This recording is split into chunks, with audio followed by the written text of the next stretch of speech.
금요일 저녁 6시, 퇴근길 지하철에서 노트북을 꺼냅니다. 오늘도 못 끝낸 일을 집에 가서 해야 하니까요. 주말에도 회사 메일을 확인하고 야근도 마다하지 않았습니다. 내가 안 하면 누가 하겠어. 늘 그렇게 생각해왔죠. 그런데 어느 순간부터 엑셀 파일만 열면 머리가 멍해집니다. 메일 답장을 쓰려다가 그냥 창을 닫아버립니다. 나 왜 이러지? 원래 이렇게 게으른 사람 아니었는데. 성실하게 살아온 당신이 갑자기 아무것도 하기 싫어진 이유. 그건 당신이 게을러서가 아닙니다. 우리 뇌는 애초에 그렇게 설계되어 있기 때문입니다. 오늘은 왜 열심히 살던 당신이 갑자기 무기력해졌는지 그 심리학적 구조를 파헤쳐 보겠습니다. 먼저 한 가지 질문부터 드릴게요. 여러분은 혹시 이런 경험 있으신가요?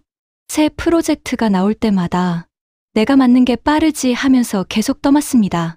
주말에도 일하고 야근도 마다하지 않았죠.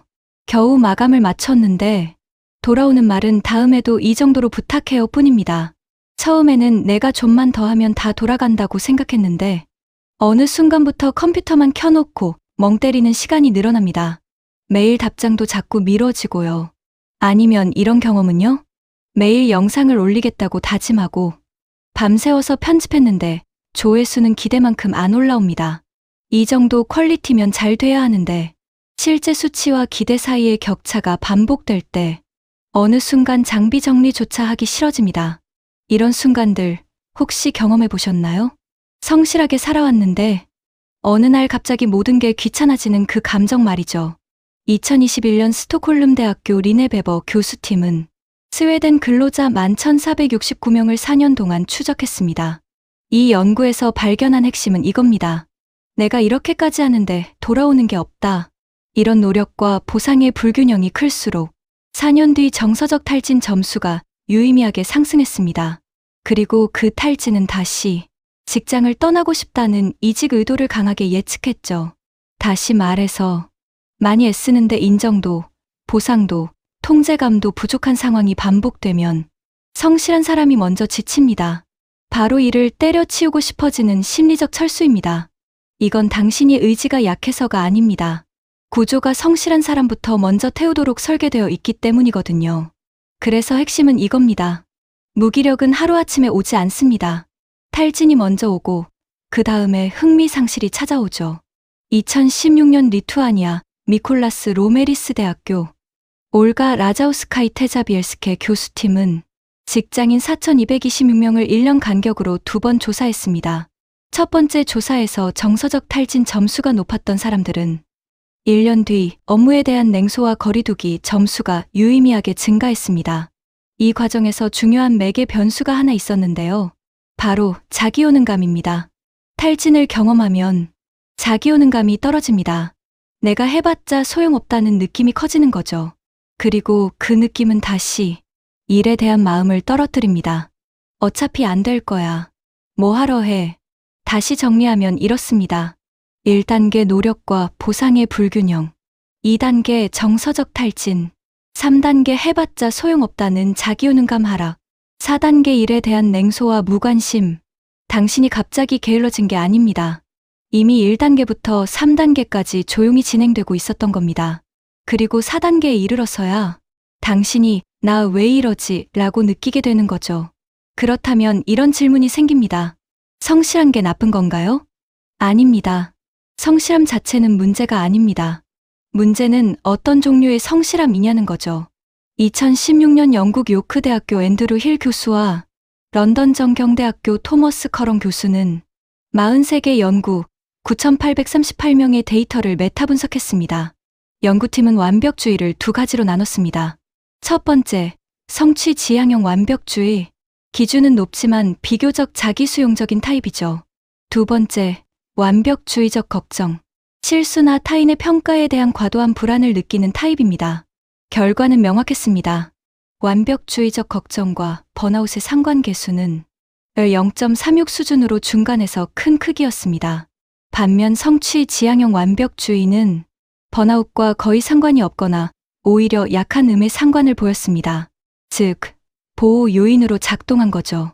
다시 말해서 높은 기준을 세우는 것 자체는 문제가 아닙니다. 문제는 실수하면 내 존재 가치가 무너지는 느낌입니다.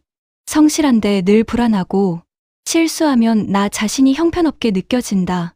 이런 분들일수록 장기적으로 번아웃 위험이 높습니다. 그래서 핵심은 이겁니다. 성실함의 방향을 바꿔야 합니다. 더 많이 해서 지속 가능하게로 말이죠. 그런데 여기서 한 가지 더 중요한 사실이 있습니다.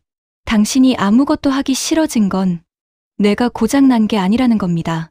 오히려 뇌는 정상적으로 작동하고 있습니다.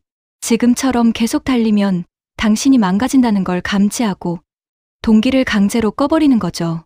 일종의 생존 모드입니다. 더 이상 이렇게 살면 안 돼. 멈춰. 뇌가 보내는 경고 신호인 셈이죠. 2017년 독일 연방직업안전보건연구소 요하네스 벤트셰 박사팀은 91개 연구 38,124명의 데이터를 메타 분석했습니다. 핵심 발견은 이겁니다. 퇴근 후 일을 완전히 떼어내는 심리적 단절 수준이 높을수록 탈진과 피로는 유의미하게 낮았고 수면의 질과 삶의 만족도는 높았습니다. 특히 심리적 단절은 단순히 쉬는 것보다 피로 감소에 더 강하게 연결되었습니다. 다시 말해서 성실한 사람이 퇴근 후에도 머릿속에서 일을 반복 재생하면 회복이 안 됩니다. 그리고 그 다음 날 아무것도 하기 싫음이 심해지는 거죠. 진화심리학 관점에서 보면 인간은 짧은 집중과 충분한 회복이 반복되는 환경에 적응해 왔습니다. 사냥하고 쉬고 놀고 교류하고. 그런데 현대 사회는 어떤가요? 스문의 시간 연결된 디지털 환경, 끝없는 성과 압박, 경계 없는 노동. 이런 환경은 우리 뇌가 설계된 조건을 훨씬 넘어섭니다. 그래서 뇌는 저항합니다. 더 이상은 못하겠어. 멈춰야 해. 당신의 무기력은 비정상적인 환경에 대한 정상적인 반응입니다. 이건 당신이 이상해서가 아닙니다. 그렇다면 어떻게 해야 할까요?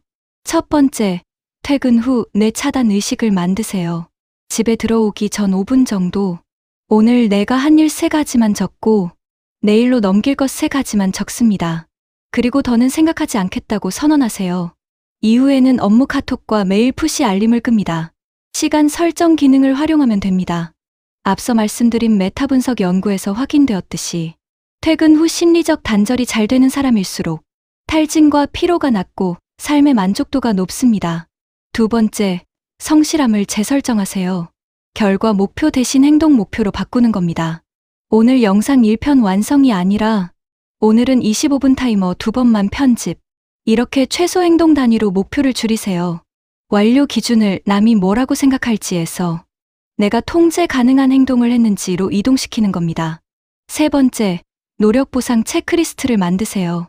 현재 하고 있는 일이나 관계를 리스트로 만들고 각 항목에 대해 이렇게 물어보세요. 내가 쓰는 노력은 몇 점? 돌아오는 보상은 몇 점? 상습적으로 노력이 보상보다 큰 항목은 과감히 줄이거나 보상 구조를 협상하세요. 성실한 사람은 이게 구조 문제인지 안 보고 무조건 내 탓부터 합니다. 먼저 구조를 숫자로 눈에 보이게 만들어야 합니다. 네 번째, 작은 회복 루틴을 만드세요. 하루에 5분에서 15분짜리 회복 루틴을 3가지 둡니다. 눈과 어깨 스트레칭 5분, 폰 없이 산책 10분, 완전히 비생산적인 취미 10분, 게임이든 낙서든 간단한 요리든 상관없습니다. 회복 경험 메타 분석 연구에서 심리적 단절, 휴식, 숙면, 통제감이 높은 사람일수록 피로와 번아웃이 낮고 동기와 수행이 높았습니다. 다섯 번째, 나만의 기준선을 설정하세요. 1. 관계, 창작에서 각각. 이 이하로는 안 내려가고 이 이상은 하지 않는다. 이런 상한선과 하한선을 정해서 문장으로 적어두세요. 예를 들어 하루 노동시간 상한 8시간, 야근은 주 1회 이상 금지, 협업에서 나 혼자 70% 이상 책임지지 않는다. 성실성이 번아웃을 막는 보호 요인으로 작동하려면 자기 통제와 함께 직무 통제감과 경계 설정이 같이 있을 때 효과가 큽니다. 오늘 영상을 3줄로 정리하겠습니다. 첫째, 성실한데 무기력해진 건 당신 탓이 아닙니다. 노력과 보상의 불균형이 반복되면 구조가 사람을 태웁니다. 둘째, 무기력은 뇌의 고장이 아니라 경고 신호입니다. 더 이상 이렇게 살면 안 된다는 생존 모드죠. 셋째, 성실함의 방향을 바꾸세요. 더 많이가 아니라 지속 가능하게 말이죠. 마지막으로 한 가지만 더 말씀드리겠습니다.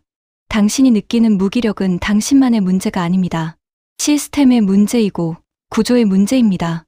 그러니 제발 자책하지 마세요. 대신 경계를 세우고 회복할 시간을 확보하세요. 성실함은 미덕이지만 그 성실함이 당신을 태워버리게 두면 안 됩니다. 이 영상이 조금이나마 도움이 되셨다면 좋아요와 구독 부탁드립니다. 그리고 댓글로 여러분의 이야기도 들려주세요. 오늘 영상은 심리학적 정보 제공을 위한 것이며 전문 상담이나 진단을 대체하지 않습니다. 만약 지속적인 무기력과 우울감을 느끼신다면 전문가의 도움을 받으시길 권합니다. 콕콕 심리였습니다.